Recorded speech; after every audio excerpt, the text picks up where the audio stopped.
çattı. Kendi bayrağımı zirvelere uzattı. Yurdumuzun üstünde gördüm kara gölgeni. Vehruhlardan korudun, azar ettin ölkəni. Çiçəklənə ölkəmiz, Gülüstanə oxşayır. Özün olmasan belə, əməllərin yaşar. Dağların gözündə, hər ikisi əlisti. Eder bizim babanın, əleyhən əlisti. Çayına baxayaq, yanmaq qayayıdır. Çiçəklər ölkəmiz, onda gerçəkləyəndə. Gəlib qulumuza, çaçasız günəş kimi, qor səpib nurlu yolumuza. Doğma Azərbaycanı, Gülüstanı dönmək, hamımızın qəlbində geçən var ölmək.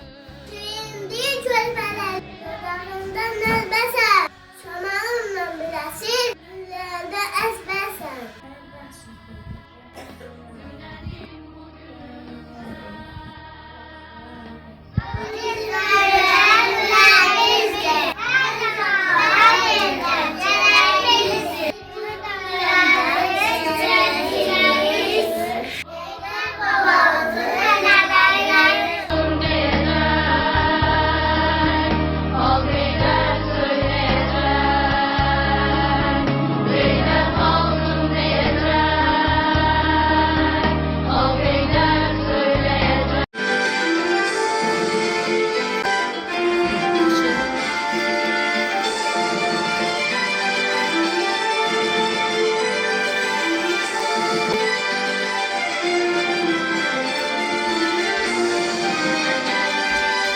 Azerbaycan kim?